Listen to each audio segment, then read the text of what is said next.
Arsenal did something special in Lisbon and it started long before kickoff. Let me ask you something. When was the last time you watched an Arsenal match and felt like the team was truly prepared for every single thing the opponent threw at them? Not just tactically ready, but mentally ready, emotionally ready, and armed with inside knowledge that most teams could only dream of having. That is exactly what happened on Tuesday evening at the José Alvalade Stadium in Lisbon, Portugal. Arsenal travelled to one of the most hostile grounds in European football, faced a Sporting CP side playing in front of their own fans who were absolutely desperate to push through, and came away with a clean sheet and a precious 1-0 victory. But here is the thing that most people are talking about this morning. The real story of that night did not start when the referee blew the whistle. It started in the Arsenal dressing room long before the players stepped onto the pitch. And it started because of one man. Victor Gyökeres. So pour yourself a drink, get comfortable, and let us break this whole thing down together, because there is so much to talk about and every single bit of it is worth your time. The insider who changed everything. Think about this for a second. How many times have you seen a team go into a European away game and look completely lost in the first 20 minutes? The atmosphere gets to them, the crowd noise throws them off, the home side comes flying out of the blocks, and suddenly the away team is chasing shadows. Arsenal did not do that in Lisbon, and a big reason why is that they had someone in their squad who knew exactly what they were walking into. Victor Gyökeres spent years at Sporting CP before Arsenal signed him in the summer. He knows that club inside out. He knows how the fans behave. He knows how the stadium feels on a big European night. He knows how Sporting set up, how they press, where they are vulnerable, and what they do when they are in front of their own crowd. And before the match, he sat down and shared all of it with his Arsenal teammates. Martin Zubimendi, who scored a goal in the match that was later ruled out by VAR, spoke to the media after the game and revealed exactly what Gyökeres told the squad.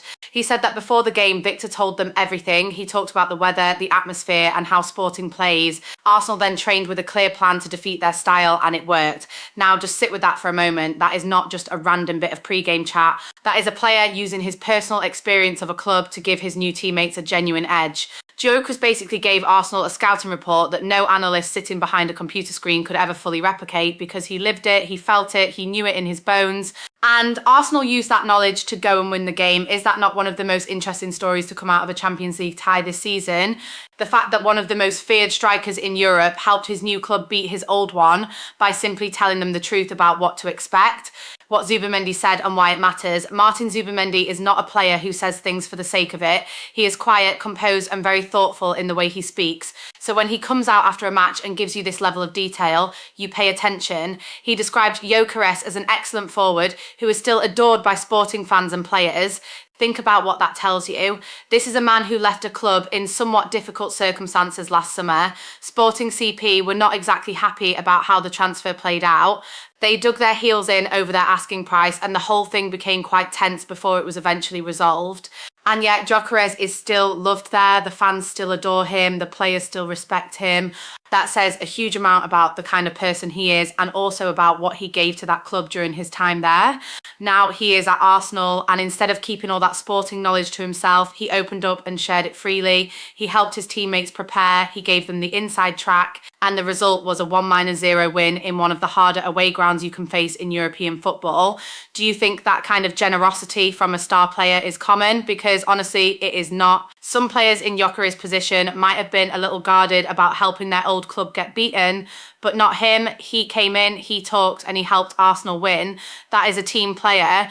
That is someone who is fully committed to his new club, and that should make every single Arsenal fan even more excited about what this man can bring to the team over the coming years. The goal that was taken away. Now let us talk about something a little more painful, because Zubimendi was involved in one of those moments that Arsenal fans know all too well. He scored a goal in the second half that was ruled out by VAR. The goal was chalked off because Gyökeres was flagged offside during the build-up. It was one of those tight VAR calls that could have gone either way, and in the end it went against Arsenal. The stadium would have exploded if that goal had stood, so there was a huge sense of relief from the Sporting fans when the decision came through. For Zubimendi, it must have been a bitter feeling. You score in a Champions League quarter-final away from home, you start celebrating, and then you watch it get taken away. That is hard. That is really hard. But here is the thing. Arsenal did not let that moment define the evening. They did not collapse after the disallowed goal. They stayed focused, they stayed patient, and eventually they found their winner through a different route entirely. Has that ever happened to you in life? You work towards something, you think you have achieved it, and then something outside your control takes it away. The question is always what you do next. Do you give up and feel sorry for yourself, or do you keep pushing and find another way? Arsenal found another way, and that tells you a lot about the mentality in this squad right now. Kai Havertz off the bench to win it. This is the moment that will live in the memory from Tuesday night. Kai Havertz came on as a substitute and scored the goal that gave Arsenal their precious 1-0 lead to take back to the Emirates Stadium. Think about that story for a second. Havertz has had a journey at Arsenal. There were plenty of doubters when he first arrived. There were questions about whether he was the right fit for this team and this style of play. There were moments when it looked like he was still trying to find his best form. But here he is now, coming off the bench in a Champions League quarter-final away tie and scoring the goal that could potentially take Arsenal all the way to the semi-finals. That is the kind of moment that defines a career. That is the kind of moment that turns a good player into a beloved one. And for the Arsenal fans watching in Lisbon and the millions watching on screens around the world, that goal was enormous. Not just because of the 3 points or the advantage it gives Arsenal ahead of the second leg, but because of what it represents. It represents a squad with depth, a manager who trusts his substitutes to change games, a group of players who believe in each other and who fight until the very last minute. Mikel Arteta has been building toward this. You can see it in the way the team plays, in the way they carry themselves, in the way they handle big moments. This is not a team that flukes results anymore. This is a team that manufactures them. Gyökeres goes back and gets a hero's welcome. One of the most touching moments of the entire evening happened after the final whistle. Victor Gyökeres, who had just helped Arsenal beat his former club, was given a warm reception by the Sporting CP supporters in Lisbon. And according to Mikel Arteta, Gyökeres was able to formally say his goodbyes to the supporters who once worshipped him. Now remember that context we talked about earlier. The departure was not entirely smooth. Sporting were not happy. There was tension around the whole thing. And yet, when Gyökeres walked back onto that pitch after the game, the fans welcomed him properly.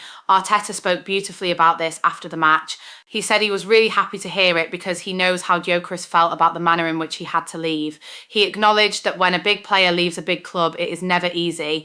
But he said that what happened after the final whistle tells a lot about the culture of the supporters there and what Victor meant to them. That is one of those rare moments in football where the sport shows you something genuinely moving. Two sides competing fiercely in a massive European tie, and then at the end of it, real human warmth and appreciation between a player and the fans he once played for. Did that moment give you a bit of a warm feeling too? Because it should have. Football at its best is not just about tactics and results. It is about these human stories that play out inside the sport. And this was a good one. How did Arsenal actually win this game? Let us be honest with each other for a second.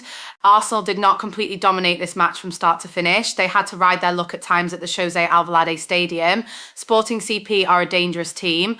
They press hard, they play with a lot of energy, and they were absolutely fired up to perform in front of their own supporters on a big European night. There were spells in the game where Arsenal were under real pressure, but that is actually part of what makes this result so impressive. Winning away from home in the Champions League knockout stages is genuinely difficult. It is not supposed to be easy.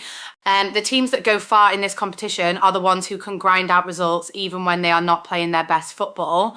Arsenal ground this one out. They defended when they needed to. They stayed organised, they kept their shape, and when the moment came to hit Sporting CP with a winning goal, Havertz was there to take it. Arteta talked about having a clear plan to defeat Sporting style, and the fact that they trained specifically for what they knew Sporting would try to do. That is the benefit of having Gyökeres in the squad. The preparation was more detailed, more specific and more confident than it might otherwise have been. Now, Arsenal take a 1-0 lead back to the Emirates Stadium for the second leg next week. How good does that feel? After everything that has been said and written about Arsenal in Europe over the years, to be sitting here with a clean sheet away from home in the Champions League quarterfinals is genuinely special. What happens if Arsenal progress? Here is where things get really exciting. If Arsenal can hold on to this advantage and progress through to the semi-finals, their likely opponents would be Atletico Madrid, and here is why that is very interesting. Arsenal already faced Atletico Madrid in the group phase of this Champions League campaign and absolutely thumped them 4-0. That is not a small result, that is a statement. Now, of course, Diego Simeone will have taken note of that defeat and will have planned accordingly.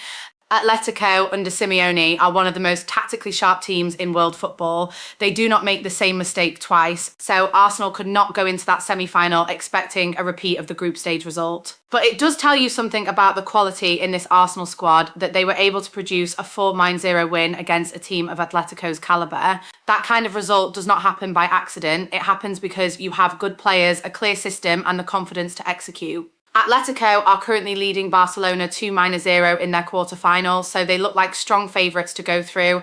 An Arsenal versus Atletico semi-final would be one of the games of the season. Would you not want to watch that? The Premier League picture keeps getting brighter while all the European excitement was happening. It is worth reminding ourselves Arsenal are also right in the thick of a Premier League title race. If Arsenal beat Bournemouth at home on Saturday, they can move 12 points clear of Manchester City, though City will still have a game in hand. City are away at Chelsea on Sunday, which is always a tricky fixture. 12 points clear with a game in hand for City, that is a title race. That is Arsenal fighting on two fronts and doing it in style. Now, of course, nothing is decided yet. There is still a lot of football to be played. City are the kind of club who find a way when they need to. You can never write them off. Their game in hand matters, but the momentum is with Arsenal right now. The confidence is there. The squad is deep enough to handle both competitions, and the results keep coming. When was the last time Arsenal felt this formidable at this stage of the season in multiple competitions? It feels like something genuinely special is building. Against Bournemouth on Saturday, Arsenal will want to keep the momentum going. Bournemouth are a well-organised team under their manager, and they will not make it easy. But the Emirates will be buzzing after Tuesday's result, and a home crowd fully behind the team is a powerful thing. Martin Odegaard and the injury concerns. One shadow hanging over the excitement is the situation with Martin Odegaard. Reports have emerged of an injury scare involving Arsenal's captain, and this is something that Arteta described as a potential nightmare scenario. Odegaard is the heartbeat of this Arsenal team. He is the player who makes everything tick in midfield. He sees passes that other players simply do not see. He drives the team forward. He leads by example. If Odegaard were to miss significant time, it would be a real blow, not an insurmountable one, because as we have seen with Havertz's performance on Tuesday, this squad has players who can step up. But losing your captain and your most creative player during the business end of the season in both the Premier League and the Champions League would be a genuine challenge. Let us hope the news on Odegaard is better than it currently looks. Arsenal have worked too hard, come too far, and built too much momentum to have things derailed by injuries now. The next few days will be important in understanding just how serious the situation is. For now, fans will be keeping everything crossed and hoping their captain can be part of the journey ahead. What this Arsenal team has that others did not. Let me take a step back from the individual game and talk about something bigger. Because watching Arsenal right now, you get a real sense that this team has something that previous Arsenal squads were missing. It is hard to put a single word on it. It is a combination of things: belief, depth, maturity, character. Havertz coming off the bench and scoring a winner in Lisbon. Joker is using his knowledge of a former club to help his new teammates prepare. Zubimendi having a goal ruled out and not letting it break the team's focus. Arteta making the right substitution at the right time. These are not flukes, these are patterns. Patterns that suggest a team who know how to win in difficult environments. Arsenal fans have waited a long time for this. There have been so many near misses, so many times when the team looked like they might be on the verge of something great, only for it to slip away. This time feels different, not just because of the results, but because of the way the results are happening. The late winners, the clean sheets in Europe, the points accumulated in the league, all of it adds up to a picture of a team that is genuinely ready to compete for the biggest prizes. Is this the year? Is this finally the season where Arsenal do it, where they end the wait? Nobody can say for certain. Football is unpredictable and the road ahead is not easy. But right now, in this moment, Arsenal have every reason to believe, and so do their fans. The final thought before we sign off Tuesday night in Lisbon was more than just a football result. It was a story about preparation, about trust, about the way a team comes together to face a challenge they might otherwise have struggled with. Victor Gyökeres did not just score goals to help Arsenal win this match. He opened up, shared his knowledge, and helped his teammates walk into that stadium feeling ready. That is the act of someone who has fully bought into what Arteta is building at Arsenal. Martin Zubimendi was unlucky not to have a goal to show for his efforts, but his performance in midfield was exactly what Arsenal needed in a hostile environment. Kai Havertz delivered when it mattered most. The whole squad came together on a big night and produced a result that has the football world sitting up and taking notice. Now comes the second leg at the Emirates. Now comes the chance to finish the job. And if Arsenal can do that, the semi-finals await. Atletico Madrid or whoever stands in their way, Arsenal will be ready, because that is what this team does now. They prepare, they plan, they execute, and they do it together. Whether you are watching from London, from Kigali, from Lagos, from Sydney, or from anywhere else in the world where Arsenal fans gather, this is a moment to enjoy. This is a moment to feel the excitement of what might be coming. The Gunners are in the last 8 of the Champions League. They are pushing hard for the Premier League title. They have a squad full of quality, a manager who trusts his players, and a striker who cared enough about his new club to tell them everything he knew about his old one. What a time to be an Arsenal fan. What a time to be part of this community. Come on, you Gunners.